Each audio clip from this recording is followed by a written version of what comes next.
Hey Startup Nation, I am so glad you came back to join us for another edition of the Startup Life. You clearly are ready to get the tools you need to get ahead of the competition. Go ahead and give us a 5-star rating while you're here. Now, if you're looking for an ad-free experience, go ahead and sign up for our Patreon page, where you will get exclusive content and access to our digital products that we're beginning to launch. The link is there in the show notes. And if you want to ask questions directly to some of our guests, follow the Startup Life Podcast Club on Clubhouse, as some of our conversations will start to happen there. But back to the task at hand. Are you ready to level up? Of course you are. Get ready as the Startup Life Podcast begins now.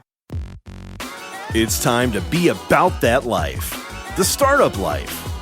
Here's your host, Dominic Lawson. All right, Startup Nation. So I hope you're ready to receive some value today. My name is Dominic Lawson, and this is the Startup Life, the show for entrepreneurs and career-minded professionals. You know, Startup Nation, we've been hearing that thing again, Bitcoin. A lot in the news lately and stuff like that. And, you know, we had to bring back a 3-time returning champion here on the Startup Life Podcast. My guy, Terrance Wilson, founder of the Funding Clinic. And if you want, some help, with financials and stuff like that, trying to get loans and stuff like that, the PPP is back out there in full effect, and he's definitely helping people with that. Go to www.thefundingclinic.com. We have a link there in the show notes for easy access if you listen to the replay on the podcast. But without further ado, we have Terrance Wilson. What's going on, boss man? Oh man, hey, I'm doing great, man. I'm glad to be on with you. It's a great Friday out here in LA. Right. Out there in sunny California. Day, oh yes. I hear that, man. So again, thank you so much for coming on the show once again. And also, we are doing this Startup Nation on Clubhouse. So if you want to go ahead and be part of the conversation moving forward, make sure you follow the Startup Life Podcast Club here on Clubhouse. So that way, if you were here, you would be able to ask Terrance a question as well about, financials and everything else going on for sure. So Terrance, man, before we hop into it, man, because we had a lot to cover, man, we're going to talk a little PPP loan, a little Bitcoin, even a little Kanye as well. So definitely get into that as well. But before we get into that, man, just kind of tell the people, man, I got in my Facebook memory today that we released that, that episode about Bitcoin about 3 years ago today, apparently. Right. Whoa. So it's actually kind of great to have you back on for that. But just kind of tell the people what you've been kind of up to the past 3 years, man, since we last spoke. So since we last spoke, what I did, I cashed out some of my Bitcoin. Okay. I be debt free. And I made the leap of faith to travel halfway across the country to be with my woman, who's now my wife. Absolutely. And because of what I sold in my Bitcoin, I was able to actually a fresh new start here, and where I was able to focus on building a business. I don't know, for those who don't know, the cost of living from Memphis to LA, 3 to 4 times higher. Might be a little different. Yeah. But I was able to move here and focus on building a business, and without having to worry about a job. And I can tell you, crypto, Bitcoin, really was a major player in that. For sure. Since then, I've started a business where I help business owners and real estate investors access capital to start or expand their businesses. Mm-hmm. And for those that don't qualify, I'm able to help them repair their personal credit and build their business credit so that they do qualify. Right. I love it. I love what I do. I hear that. No, I can definitely tell that, man, for sure. And, a lot of the stuff that, and you talked about, cashing in some of the Bitcoin and stuff like that, be able to not only move out to California, but also kind of build a very successful business out there as well, man. You was kind of saying some of these things 3 years ago, in prep for our conversation today. I went back and listened to that episode. Startup Nation, if you want to get those building blocks and about Bitcoin and blockchain and stuff like that, make sure you check out that episode, What That Bitcoin Do. We have a link there in the show notes for easy access if you listen to the replay on the podcast, man. But you were talking about this very thing, being able to leverage the cryptocurrency to kind of do these type of things, live the life you want to live, build the business you want to build, and stuff like that, man. So I want to kind of lead off with this question here because, one of the questions we asked you 3 years ago, right, was, there was a lot of speculation at the time that Bitcoin was either going to drop down to 5,000 or go up to 60,000. Right. And it was right at that recording. It was about like trading at, I think, $11,000 a coin. Right. And so now here we are 3 years later. And it's like, as of this recording, around $58,000 a coin. You know what I mean? So, man, first of all, take a lap because you get to do that. But also just kind of tell us, man, why the rise, man? Why did you come out on the right side of that commentary? Well, Bitcoin is a hedge against the current economic system. Right. All right.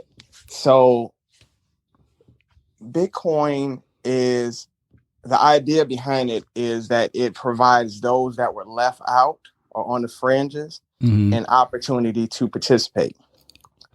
Now, during the time, a lot of individuals, when I mean like major banks or hedge funds who were scoffing at Bitcoin, they really saw it as a threat to what they were doing. Right. The establishment, right? Yeah, but they've since realized, hey, we need to get on board with either Bitcoin or some other type of cryptocurrency. So lately, I don't know if you heard about, well, everybody's heard Elon Musk moving the financials of Tesla to Bitcoin. Well, that was actually inspired by the CEO of MicroStrategy, Michael Saylor. Michael Saylor, in 2013, was a huge opponent of Bitcoin. He called it stupid, crazy money, a waste of time. Now he's one of the biggest proponents of Bitcoin. And he's also responsible for a lot of hedge funds moving their balance sheets over to Bitcoin. Right. It's a hard ass. Well, I don't want to over. Gotcha.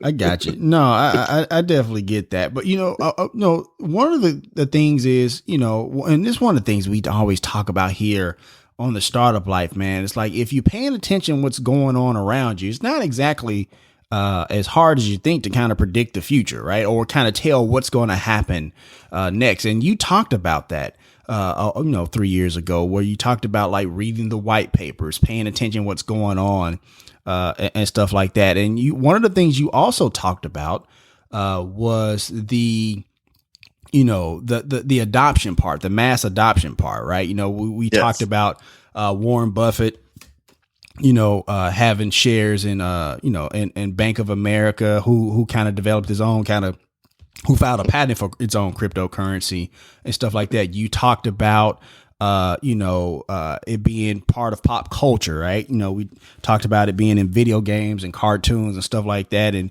in the 3 years, Fortnite was all the rage and talking about V-Bucks, right? Almost kind of like grooming us to be part of, the cryptocurrency and stuff like that.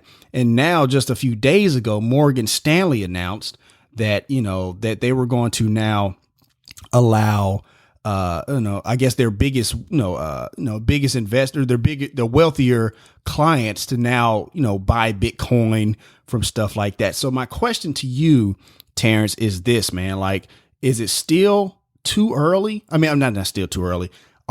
Is it one of those things where it's not too late to get into Bitcoin, or is it one of those things where we've missed our mark? Or just kind of give some commentary on that, if you don't mind. Sure. I could give a perfect example. Sure. All right. The internet started as ARPANET in 1969. Right. In 1997 is when it became mainstream. Right. Bitcoin right now is where the internet was in 1997. Right. The majority of Bitcoins have already been mined, but the last Bitcoin won't be mined until the year 2140. Right.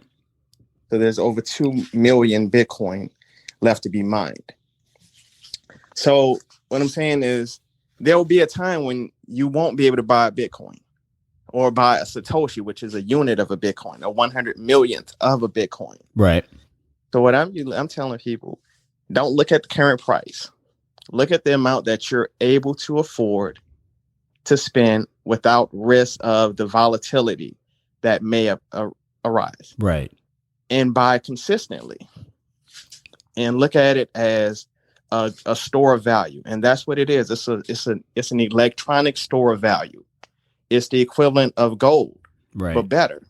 Because if you had $1 million in gold that you need to transfer, you need to travel from here to India or to Europe or wherever, traveling with that will be crazy.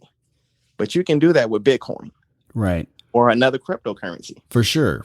And we've started to see, a lot of people are, again, kind of talking up Ethereum, just like they did 3 years ago, but they're definitely talking it up now. Then there's another one that's new to me, obviously. Is it Dogecoin or something like that? Yeah, I don't know how to pronounce it. Forgive me. But like we're seeing that kind of be part of the lexicon of cryptocurrency and stuff like that. And now it's one of those things where it's like, now if I go to my local store or something like that, I went to Crosstown here in Memphis, Tennessee, right? Like, before everything happened and stuff like this, about a year ago, right? Walking through Crosstown, there's a Bitcoin ATM that wasn't there before, right? Yeah. That happened within those 3 years. And now you go to a store and stuff like that, where, you'll say we accept MasterCard, Visa, and now Bitcoin, you know what I mean? Yeah.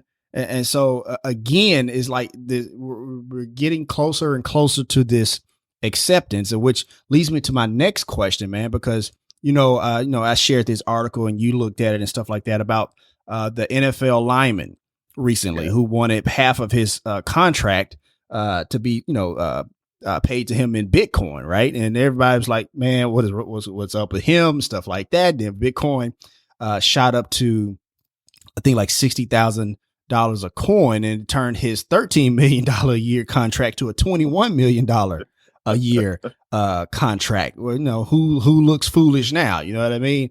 Exactly. It said now that makes him one of the most highest paid, people in the NFL. So my question is this, man: do you see more and more, not necessarily maybe contracts or stuff like that being converted to Bitcoin, but do you see things like people asking for their salary in Bitcoin, more and more people asking for not necessarily just payment in Bitcoin, but just more so finding additional ways and new ways to accept Bitcoin? And how fast do you see that happening, Terrance, in your opinion? So my answer will be yes. And going back to, you mentioned Ethereum. Right. On Ethereum blockchain is where a lot of the development for these platforms are being created. So there's something called DeFi, which stands for decentralized finance. Mm-hmm. And basically on these platforms, they're providing opportunities, or there are companies that are building on it. So think of your app store in your phone. Right. But it's built on a blockchain. So where's your app? And if the Startup Life puts an app in an Apple and the Google Play App Store, if someone complains about it and there's a bunch of complaints, there's a possibility you could be removed from their store. Right. Or if you're on a blockchain, there's you own it. There's no, you can't be removed. Right. So these companies are developing alternatives to the financial system on this blockchain, the Ethereum blockchain, to provide these type of payment gateways so that you can receive your paycheck in Bitcoin or another cryptocurrency, or to where you can, let's say, the option for me, and when making my move, I sold my Bitcoin. Well, now there are platforms where I can do what's called staking my Bitcoin, and I can actually take out a loan against my Bitcoin or other cryptocurrency. Right. So whereas I can get a loan of 75% of that value in less than 15 minutes with no credit check. It's just using the value of my current Bitcoin or other cryptocurrency, and I could use as fit. Gotcha. So yes. no, it just amazes me. Like, again, like, it's, amongst other things in society, when we talk about currency and stuff like that, is just really being challenged. And at this point of like, maybe changing into something else, right? But let me ask you this, because now, just like anything else, man, when there's like a trendy thing or whatever, whether it be entrepreneurship or cryptocurrency, the scammers start to come out, right? Now we're starting to see people sliding the DMs talking about, hey, do you want to buy Bitcoin, or have you tried out this Bitcoin, whatever, ETF or whatever the case may be, man. So I guess for the people, who are thinking about maybe, buying into Bitcoin, buying in Ethereum or Litecoin or wherever the case may be, right? What are some of those things when people, talk about, buy into their cryptocurrencies? Like, what are some red flags maybe I need to look for just to make sure that I'm not getting scammed? Because I know everybody's not like out here trying to like get over on people, right? But I mean, let's be honest, there's people out here trying to get over on people, right? Oh yeah, yes. And hey, I've been a victim of many of them. Gotcha. I've thousands. Mm-hmm. But I look at it, instead of crying about my losses, I say that's education. That's true. That's true. Education space. And what I've learned is, with a crypto project, what I usually look at, the team behind that project.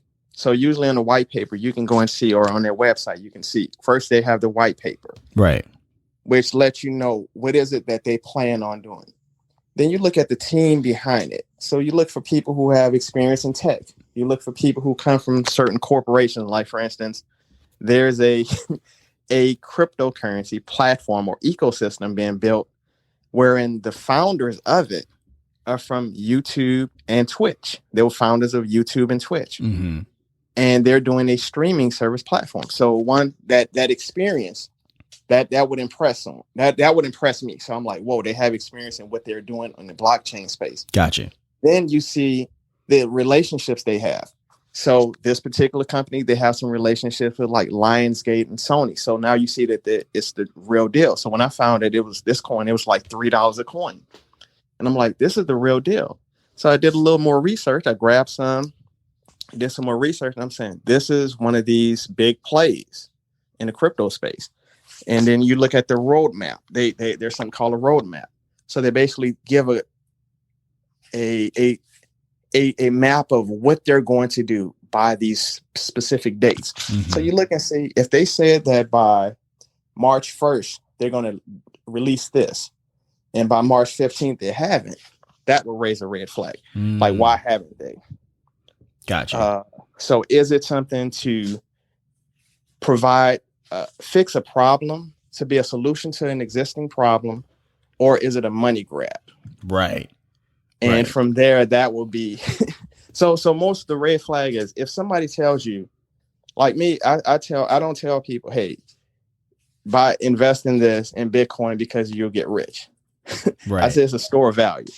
But anybody that's telling you, hey, you can make this much money investing in this product, this cryptocurrency project, that's a red flag right there.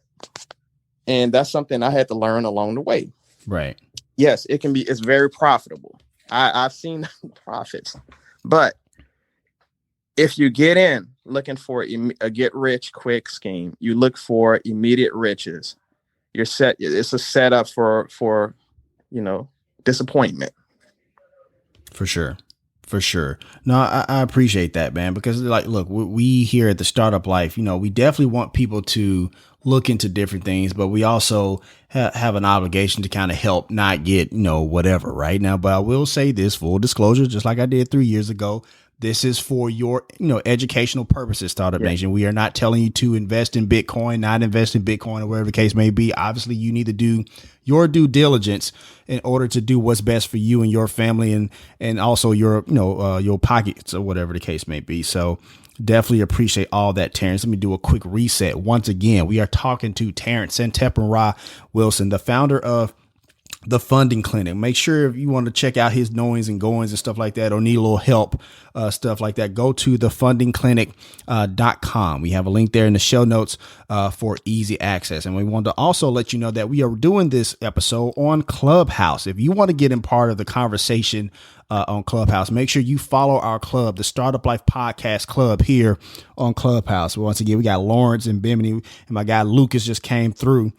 Appreciate you coming in, Lucas, and stuff like that. Now, I'm going to go ahead and turn hand raising on because I know there may be some questions about Bitcoin. And while I do that, I'm going to go ahead and ask this quick question here, Terrance. And I just lost my train of thought. I do apologize about that. No problem. Oh, no, I know what I was going to ask because, 3 years ago, we talked about this where, what you would love to see around cryptocurrency and stuff like that. Well, I actually got two questions. One is, we would like to see like those ancillary businesses outside of or in around the cryptocurrency space. You talked about a quote from the gold rush about like the people who really made out were the people who out here selling shovels. Right. So, but one of the things like, have you seen, and I know 3 years, in the span of the universe, it's not very long. But have you seen any, not necessarily business that were established around cryptocurrency, or maybe just some that like that the early rumblings, the starting of like those ventures have started surrounding cryptocurrency? What have you seen the past 3 years, Terrance? Oh, wow. So where I live at in Los Angeles, I'm in Inglewood. Gotcha. And there's a over the chain, there's a storefront. Gotcha. Can go into. It's called the Crypto Blockchain Plug. Okay. You can go there and you can purchase crypto over the counter, and you can purchase other crypto products. They have classes.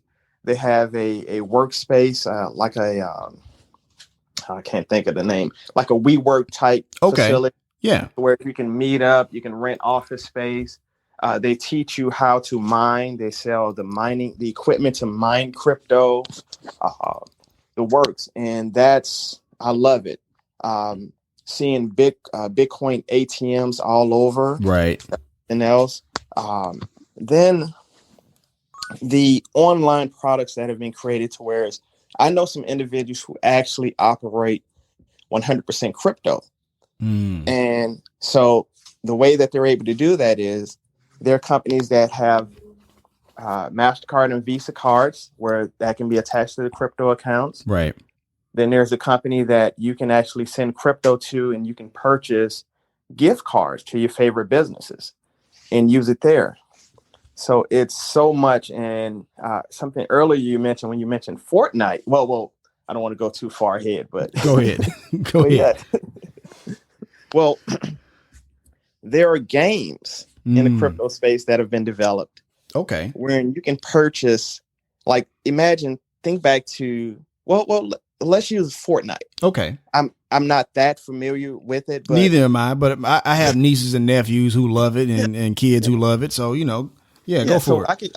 What I can use as an example is, there are games in the crypto space like Fortnite where your kids or you can actually purchase plots of land in the game, or you can purchase the items that are used in the game, and those items have a value that can actually be traded. So in one game, Sandlot, the largest sale that took place of a virtual land actually was last month. Someone paid $1.5 million for a piece of virtual land. So there are people who are buying and flipping virtual land. That's crazy. There are digital collectible cards. I know someone they purchased. I was in a master class because I have a percentage of my monthly income. I have a set aside amount set aside to invest in my education because I see the growth in this space. And also, I believe in investing in my education for personal and self-development. For sure. But I was in a master class where someone purchased a pack of digital cards. They paid $230 for an NBA pack. It's like there were 9 cards. It's like you really don't know what's in it. It's like a secret box. But in that card, in that pack, one of the cards was a LeBron card that was currently going for $2,500 on the market. They paid $230 for it. That's crazy. Then there's a platform where you purchase something like that, where you can actually use it as collateral for a loan. So in the crypto space, crypto is now clarified as an asset. Right. Whereas you can actually operate without having a credit score or the other factors that are variables that are used in the, let's say, in the outside world or the centralized world. Right. It's totally amazing.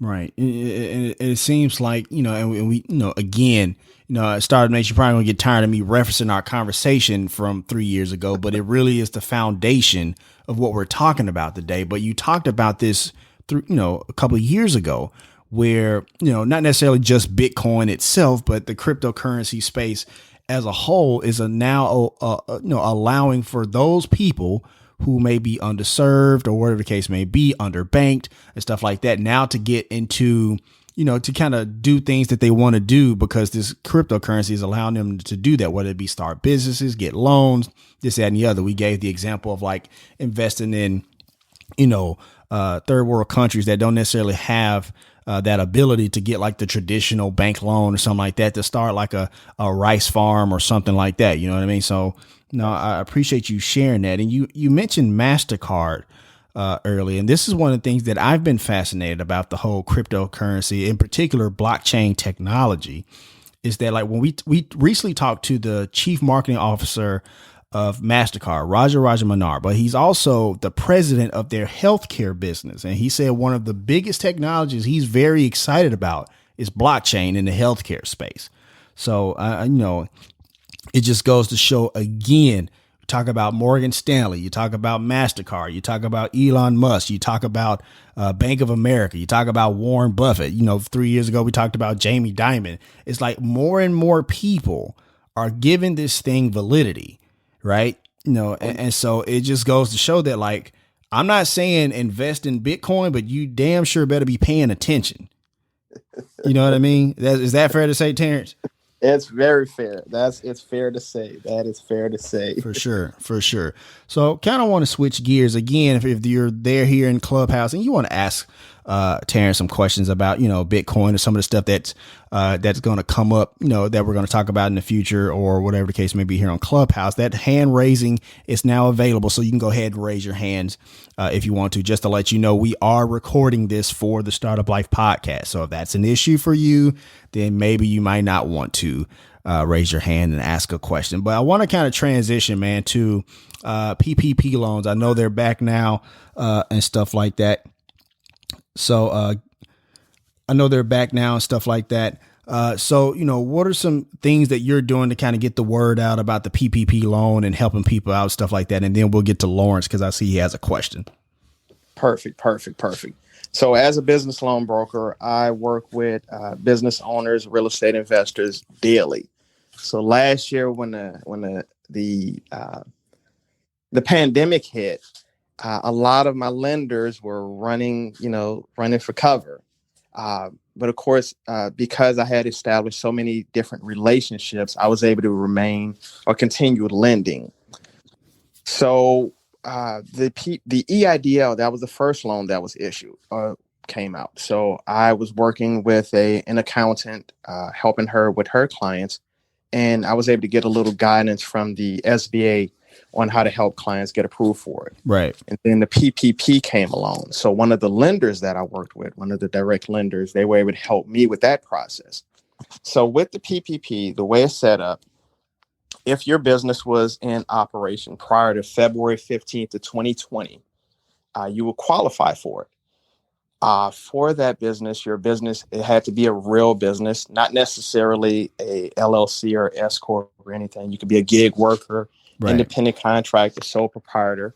But as long as you have records, you filed your taxes. So if you do a Schedule C, we're using your Schedule C, mm-hmm, and bank records, we were able to get a lot of clients funded. So I used, of course, Facebook and LinkedIn. That's my main source of marketing. Right.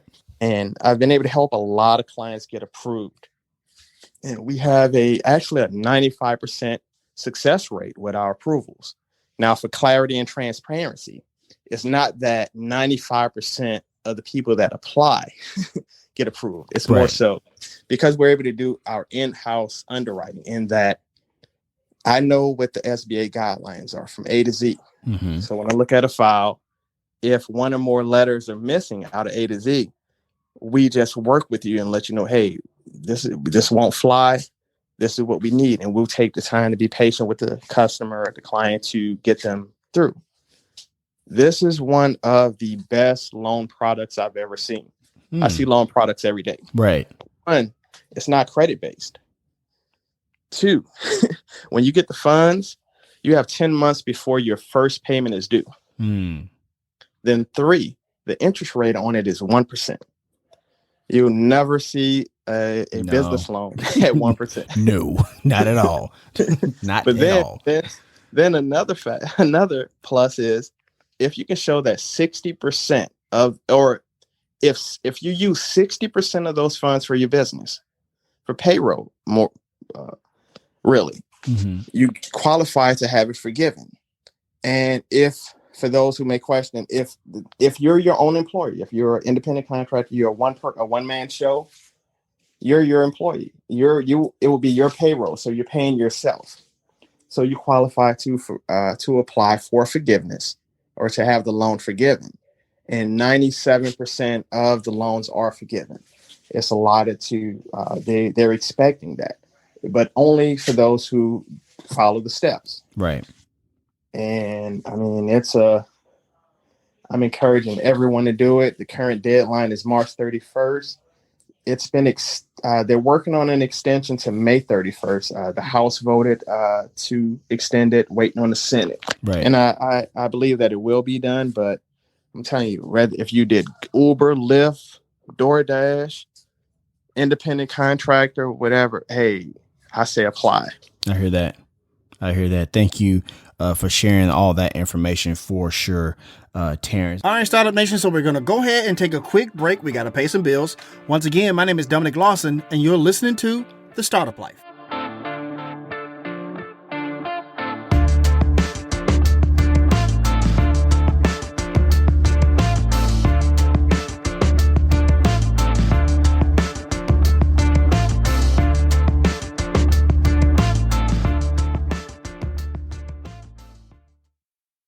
Hey, Startup Nation. I think we can all agree that 2020 was more or less a dumpster fire, right? I mean, come on. On top of surviving a worldwide pandemic, good friends and family of mine lost their jobs, had their hours cut, or went out of business altogether. Yet many of these same people are talented creatives, web developers, photographers, graphic designers, SEO specialists, and writers with solid, marketable, in-demand skills. So I've turned them onto Hectic. Hectic is an all-in-one business management software built specifically for freelancers who are just getting started or looking to take their freelance business to the next level. Hectic is everything a freelancer needs to get started, from an easy-to-use contracts and proposal builder to client management and project tracking to expenses and invoicing that features click-to-play technology that makes it quick and easy for freelancers to get paid. And we all want to get paid, Startup Nation. Built specifically for freelancers, Hectic is everything you need to get started. Visit gethecticapp.com/the startup life now to learn more and start for free. Yep. Adding your first client on the platform will always be free. And if you sign up through gethecticapp.com/the startup life, you'll be supporting me and this podcast, because who couldn't use a little support these days, Startup Nation? Visit gethecticapp.com/the startup life to find everything you need to start or grow your freelancing business today, and put those in-demand skills to good use in the way you've always dreamed of. The link is there in the show notes. All right, Startup Nation, welcome back as we continue our conversation with today's guest here on The Startup Life. We'll go to Lawrence. I think Lawrence may have a question. Lawrence, welcome to The Startup Life, brother. What's your question? Thank you, Dominic, for allowing me to come on. And how you doing, Mr. Terrance?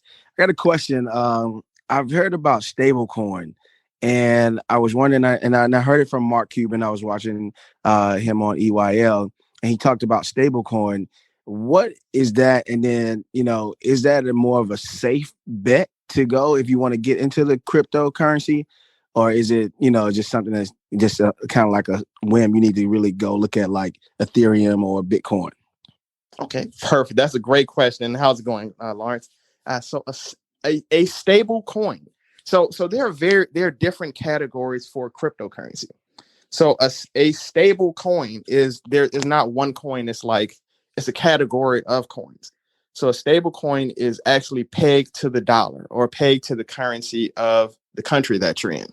So it's more of a way of you can park your money into a stable coin and you know that it will retain the value of a dollar. And it's like you use it for when you're ready to invest in another cryptocurrency, you're able to move it from the stable coin to that cryptocurrency, or you're able to actually move it along across the blockchain. So it's like I can pay you in a stable coin. So there's several stable coins like Tether is a stable coin. DAI is DAI is a stable coin. There's several others, but it's pegged to the US dollar. So it's not something that you get rich off. Now there are platforms where you can park your do what's called staking of your stable coins. And it's almost like a bank. So you park your stable coins with this company and they guarantee to pay you a certain percentage rate, like maybe 6% or higher. And for those that don't know, if your bank, you're getting less than 2%, and inflation is over 3% annually.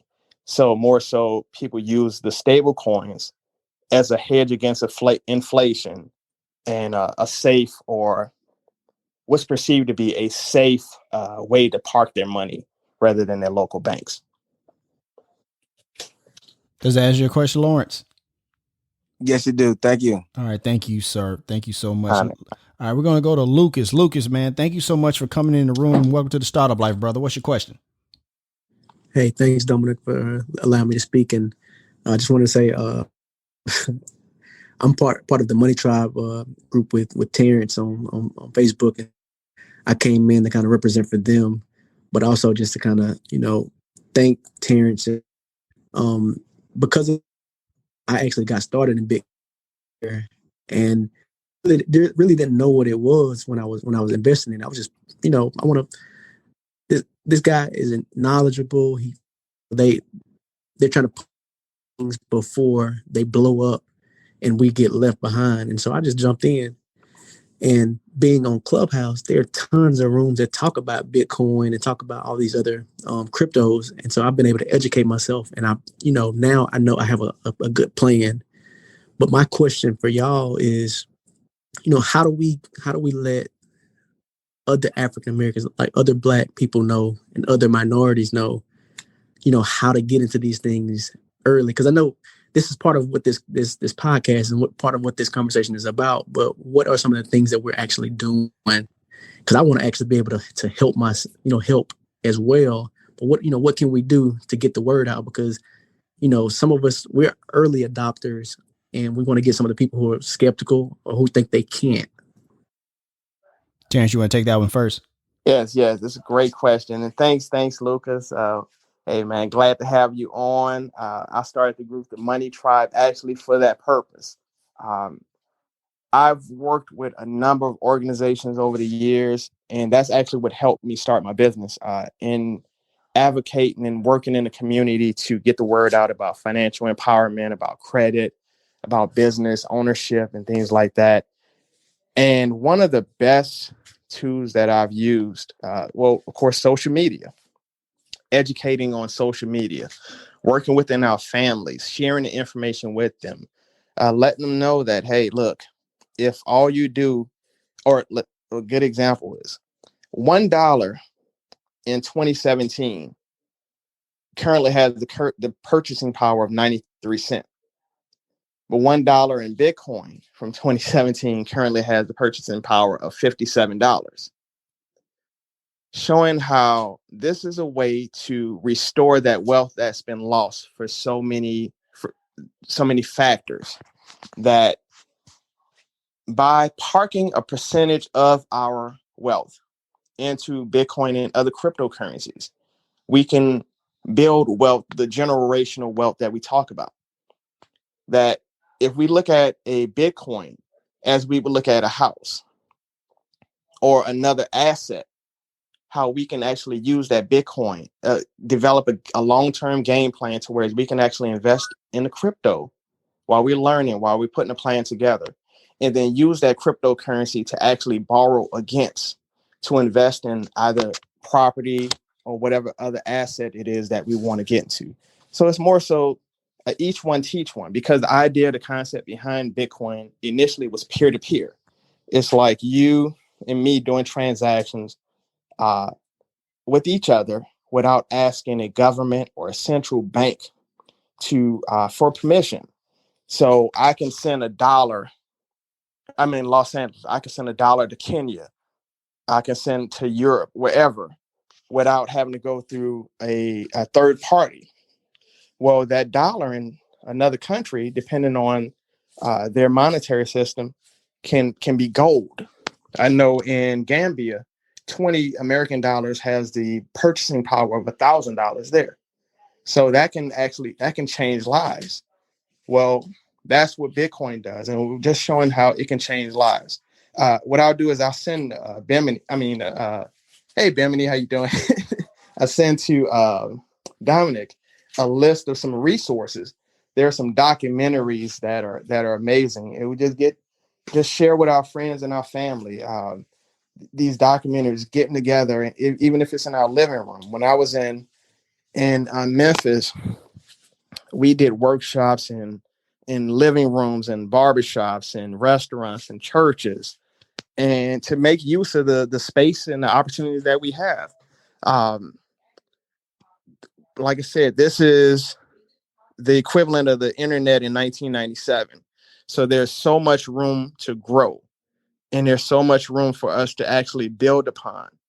And this space is still considered new and young, and you'd be amazed at what's going on in space. I earn cryptocurrency when I walk. I read articles and I earn cryptocurrency. I watch videos and I earn cryptocurrency. And what I'm always thinking about, the work I did, one of the work that I'm most proud of that I did when I was in Memphis. For 8 years, we worked at every other Sunday, going out feeding the homeless, our homeless family. Well, I've always been thinking of how can we use cryptocurrency to help those instead of them begging for money, how they can earn crypto, because there's so many ways that you can earn crypto, and how they could use that to get their basic needs until we figure out some macro solutions to their problems. But the going back to your question, I know I'm long-winded, I get excited, I'm passionate, but just sharing with your family and your friends, those that you have a direct, that you come into contact with, letting them know that the easiest way to purchase crypto is actually through Cash App, and just letting them know that you can purchase $1 worth of Bitcoin, you can purchase $10 worth of Bitcoin. An amount that you can afford to part with without it, negatively impacting your family. And also show that, hey, now don't keep your eyes off, don't pay attention to the dips, but just if you consistently purchase, there's something called dollar cost averaging in stock, where we actually use it in Bitcoin as well. I purchase daily. I have a plan that I purchase some Bitcoin daily. So I'm able to benefit from the ups and the downs of Bitcoin, because when it's down, I'm able to purchase more. So it's more so it's education and letting folks know, hey, this is the future of money, and we're in the future. Don't get left behind. I hear that. Thank you so much. And I would just add to that, Terrance and Lucas, that look, man, just help who you can, but just don't focus on who you can't help. You know what I mean? Because not everybody is going to listen. Not everybody's going to be receptive to that information. And the time you're kind of using with that person who's not receptive to the information, you could be using that time to be helping somebody else. That's why we have this show. This is, why, whether it's Bitcoin or entrepreneurship, we reach who we can reach. You know what I mean? That's all you can do. Ain't that fair to say, Terrance? That's very fair. That's fair, because there were individuals who laughed at me 2017, 2015. Right. I got Bitcoin 2015, started posting about it on Facebook. And folks are like, I don't believe you're into this scam, this monopoly money, hey, they use that to buy drugs and other illegal activities. Right. And many of them folks that came, they inboxed me, hey, man, I feel like an idiot or whatever. And I'm like, no. Hey, that was fair. Right. It was fair. It was fair. You didn't know. Right. And for sure. I right. don't advise anybody to do anything that they don't know or understand. Right. Or feel comfortable with, I guess. That's it. That's right. it. That's it. Right. And I said, hey, I can even give you, I've given out a lot of Bitcoin. I'm married now, so there are some things that of course. my wife. but I just say this space is amazing. This is an amazing space. You see kids walking around they have millions of dollars in crypto. They're not even concerned with the money part, the monetary value of it. They just love the space, or they love the game that they're playing. And the idea that it's worth, if they cash it out, that it's $1 million, doesn't even faze them. Right. Because they're just they're just living life. Or if you go back, crypto, Bitcoin, it was mainly created by programmers. So the initial individuals who were in it were gamers. So it appeals to gamers. And, in those games, you're doing those in-game transactions. So for them, this kid who has $1 million in assets in a cryptocurrency, their big flex is they own a castle in the game, or they own this land in the game. And that's all that's important to them. They're not looking at it from a perspective of greed of, I could take $1 million and I can buy this. They're looking at, no, I want this asset that's in the game. Right. I want to own the land. And that's why they have millions of dollars in this space. And it's almost, wealth has been created out of thin air. And I love it because it provides an opportunity to where the 7 billion people on the planet have a chance. Right. As opposed to a selected few. No, I definitely understand that for sure. Hey, Bimini, you got a question. What's up? Hey, how you guys doing? Hey, Terrance. Hey, Bimini. Good to talk to you. Congratulations to all your success, my brother. Thank you. Thank you so much. Thank you. Yes, sir. So I'm going to play devil's advocate for a second here. So, I was one of the people in the beginning who was kind of skeptical of Bitcoin, not because if, the concept of it wasn't viable. It's the concept of how do you place value on something? And I guess I had trouble with that in the beginning. What is the intrinsic value of Bitcoin? But I got to thinking about our current monetary system. It's kind of conceptual as well, right? Yes. So, and I think that a lot of people who are skeptical and who don't, who kind of see it as monopoly money, I don't think that they understand to take a step back and think about the current monetary system, that it is also conceptual. We all buy into this concept of the US dollar, and we just never question it for decades. So to those people, who want to understand further, how do you explain that the value in cryptocurrency is that decentralization of access to money, be it US dollar, Ethereum, Dogecoin, Bitcoin, IOTA, what have you, that this new way of thinking about money is basically you're taking all of the constraints of the economic system that we have in place now, and you're eating away at it to free up where the administration of, or I guess the constraints on the facilitation of commerce is broadened, because you talked about, how people who are disadvantaged has a chance if they get into this. Can you explain how do you relay that information to people who don't understand, like what is cryptocurrency? Because a lot of, you hear it and it sounds fancy, but if you can't bring it down to make it tangible, a lot of people will just, not pay attention. You're so correct. You're so correct. So what I tell individuals first this is an opportunity for you to create a bank or a treasury for your family. I try to be careful with using the word bank, but this is the opportunity for you to create a treasury for your family. It's a form of digital money or currency that's backed by math. And when I say it's backed by math, is that the idea is that governments print money on demand to meet the needs of the nation. But the problem with that is the debt that ensues, or the inflation. So what happens is the value of that money loses purchasing power. So I tell people that it's a form of digital money that's deflationary. The idea is that it will hold a value, just like gold did for more than 10,000 years.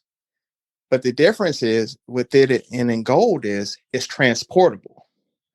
Like I gave the example earlier to Dominic, if you had $1 million and you're traveling from Memphis to another part of the country or somewhere else in the world, it would be almost impossible to travel with $1 million in gold bars. But with Bitcoin, you can do it. Not only can you travel with it, you can send it. So I tell individuals, like, it's not a get rich quick scheme, but it is an asset. It's considered an asset, and it is something that you can actually build wealth for your family with. But I also suggest that they read the Bitcoin white paper by Satoshi Nakamoto. I suggest that they watch a few documentaries like The Rise and Rise of Bitcoin. And in the past, I would give them Bitcoin. Now I have a link where you can actually watch a few videos, and I'll send that to Dominic as well, where you can watch a few videos and you can actually earn some cryptocurrency that you can actually either keep in the cryptocurrency that it's in or convert to Bitcoin. But just show that this is a fair system. There'll never be more than 21 million Bitcoin. One Bitcoin breaks down to 100 million units, called a Satoshi. And I tell people, don't focus on what the current price of Bitcoin and see it is so out of reach for you. Just purchase as many Satoshis as you can. Currently, a $1 can purchase close to 2,000 Satoshi. At some point in the future, people will be purchasing, or you'll hear more talk of Satoshi instead of how much does this cost in dollar. They'll say, hey, give me 300 Satoshi or give me 20 Satoshi. That's what's going to happen. I say do as much as you can to study, and I usually give resources like going to Coin Market Cap, Coin Telegraph. I tell them read the white papers so that you can learn what these products are, what they're doing, what these projects are. And in that process, you have the opportunity to act as our venture capital firms or private equity firms, in that you have the opportunity to invest in the company before everyone else does, before the majority of the world knows about it. And it's an opportunity that is life-changing. And I usually share my story of how April of 2015, my first set of Bitcoin I purchased, they were $450 a coin. I was introduced to it by someone on Facebook, and it intrigued me. And I was already involved or interested in economics and entrepreneurship. So I just saw this I didn't see it as something that would go to $60,000 in my lifetime, but I saw it as something that I should learn as much as I can about, I should purchase, and I should share with my friends and those I care about. And now I've been reborn, sort of say. I was a believer in 2015. I was really a believer 3 years ago. But now it's like I've met so many people out here in LA that are in this space, and so many other people that I've communicated in my travels, that I know that this is the key to changing the conditions of a lot of people in our community and around the world. And I know I'm long-winded. Let me know if I answered your question. You did. I guess my concern in the future, I know you're about to wrap up, Dominic, maybe, is in the future as more cryptocurrencies enter the market. Do you see more of a more pressure to, okay, well, how do you, what's the value in buying my cryptocurrency versus the other cryptocurrency? And do you see us eventually severing ties from the US dollar completely? Yes. That's great question. So there's a site, it's called Coin Market Cap, for those that are not familiar with it. It lists over 8,000 cryptocurrencies. But now in the cryptocurrency space, there's hundreds of thousands. There's probably millions of cryptocurrencies. We can create a cryptocurrency. 8,000 if we just go to Coin Market Cap. Out of the 8,000 coins that are on there, 99% of them are worthless. So it's a matter of researching the coin. What is this project about? So as I mentioned earlier, you get the opportunity to actually look at what's the team behind this project. So if someone from that team is from Stanford, MIT, or one of those colleges, there's a high chance that person is high in technology. So that's a good thing. So you look at what's the problem that they're trying to serve, trying to solve them. So is it in that you'll be able to see, is this a get rich quick opportunity that they're trying to just get you to purchase their crypto so that they can use it to purchase more Bitcoin or an established cryptocurrency? Or do they really believe in what it is that they're doing? Also look at the relationships that they're developing. You notice that there are cryptocurrencies that are pennies or less than $10 or very affordable that have relationships with some major companies. Well, in doing your research, you have the opportunity to see, wait, this company just developed a relationship with Sony and Lionsgate, and they're doing a streaming company. Or this company, they have a relationship with Amazon. I've never heard of this coin. Well, it's actually a company in most cases. Well, you get to see that. Well, if you see someone that just say, hey, this cryptocurrency is going to change the world, and they really have no clear explanation of how they're going to do it, there's a high chance that they're running a scam, that they have something that's worthless, or maybe they actually believe in what it is that they're doing, but it's a matter of how do they get it, convey it to others to actually use it in some form or fashion. So yeah, you'll see a lot of worthless cryptocurrencies. And yes, so I see the US dollar moving into a digital currency. So a decentralized digital currency. Dominic mentioned how we mentioned Jamie Dimon on our last interview. Well, JP Morgan, they're in talks of coming out with their own cryptocurrency. You heard Facebook was considering doing a project called Libra. Well, it will be a decentralized currency.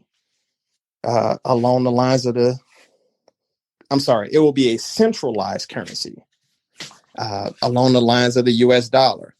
The US dollar is on its way out, especially we look at COVID and the many fears that arise. So that'll be used as an excuse. Hey, passing dollars, we pass germs. So a lot of people are moving away from that. And so I see within our lifetime, a digital currency from the United States government, or Federal Reserve, should I say. Does that answer your question, Bimini? It does. Thank you so much, Terrance. Okay. Hey, my pleasure. My pleasure. Thank you so much for that question, Bimini. Just do a quick reset. I'm going to ask one last question, and I promise we're going to get Terrance out of here. We've been very grateful for his time. Once again, we've been talking to, and we're actually wrapping up with Terrance Wilson, the founder of the Funding Clinic. And if you want to make sure you got your ducks in a row from a financial literacy standpoint or that PPP loan, make sure you go to thefundingclinic.com. We have a link there in the show notes for easy access if you listen to replay on the podcast. Also, if you were curious about all those resources that Terrance has been mentioning here on the podcast, we have a link for all of that. All that information is there in the show notes for easy access as well. And Terrance, you were talking earlier about like people, making fun or whatever case may be, and talking about, man, you're crazy, this, that, and the other, man. There's a certain rapper that it happened to as well, Kanye West. And so with his recent not necessarily recent statements, but recent findings from UBS saying that he's worth over $6 billion now due to his, apparel line. He has a large stake in Kim's clothing line as well, man. Just kind of give some commentary on that, man. A lot of people, no matter how you feel about Kanye from a political standpoint, stuff like that. I'm talking about Kanye, the businessman, exclusively here. Just kind of give some commentary on Kanye, how he did it, what he did and stuff like that, man. Because a lot of people are like, how in the world did that happen? I'm going to tell you, I love Kanye with all his faults and all his faults. I love him. Same here. I love Kanye because he's unashamed. He doesn't ask for permission to do what he wants to do. He just does it. And because of that, it's led to his success. I haven't seen a pair of Yeezys that I will purchase, but right. But I'm happy for his success, and he's made developed the right relationships. So Adidas and Gap and other companies, and his investment in Kim's company and whatnot. And he's a genius. He's brilliant. Right. I try to stay away from talk about whatever his mental stability or his political views, right? Because that's so divisive in our community. I just love the fact that he's free, he's making money, he's living a life of his dreams, or that could be a life of someone's dreams. And I appreciate that. Right. And it's paying off for him. Now, I don't know how it is for him in his household, and that's really not my, right. I have nothing to do with that. Right. But it's inspiring. It's inspiring that someone can be wealthy selling something that you wouldn't buy. Right. For sure. For sure. Or that you would criticize when you see it. Right. I think... Or you, what the, No, go ahead. I'm sorry. No. That's it. I'm saying, like, you see it like, what in the world is that? But I love it. Right. And I appreciate that. And it's paying off. And I hope that it inspires others to pursue their dreams and just go forward. Just ignore the noise, the naysayers, and pursue your dreams. There's 7 billion people on the planet. There's someone that wants what it is that you're selling, that you're offering.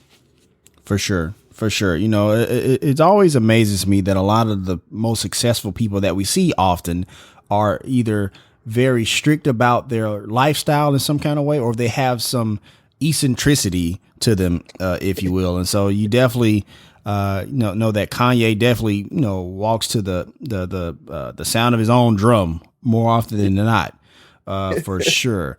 And a lot of people were wondering why, like, how in the world is he worth that much? And this comes to, a UBS report that says that the Yeezy brand is combined probably worth between 3.2 billion and 4.7 billion. And I think a lot of people don't understand that, like, that he actually has he owns the intellectual property of the Yeezy brand, but he has a partnership with Adidas.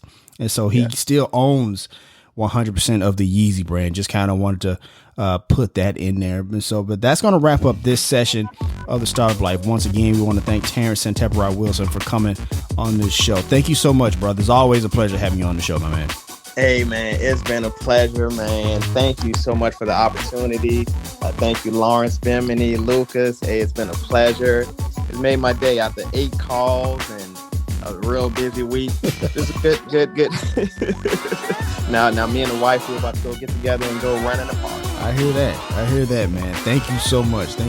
And as always, Startup Nation, if you have an idea, be about that life, The Startup Life. If you want to let us know what you think about the show, have an idea for a show topic, or would like to advertise on a show, send us a message. Our contact information is there in the show notes, or feel free to reach out to us on Twitter, Facebook, or Instagram. Go ahead and follow us while you're at it. Follow us on Apple Podcasts, Spotify, Podcast One, or wherever you listen to your favorite podcasts, and be sure to hit us with that 5-star rating. We would really appreciate that. Be sure to check out the show's website and its startup blog, where either I or some of the world's best business minds share content that will give you the edge you need in your journey, whether that's the path of entrepreneurship or climbing the corporate ladder. Subscribe to our Patreon to listen to ad-free episodes, exclusive content, and digital products that we are beginning to offer. And if you want to be part of the conversation, join the Startup Life podcast on Clubhouse to have the ability to talk directly to some of our guests. And as always, Startup Nation, if you have an idea, be about that life, the Startup Life.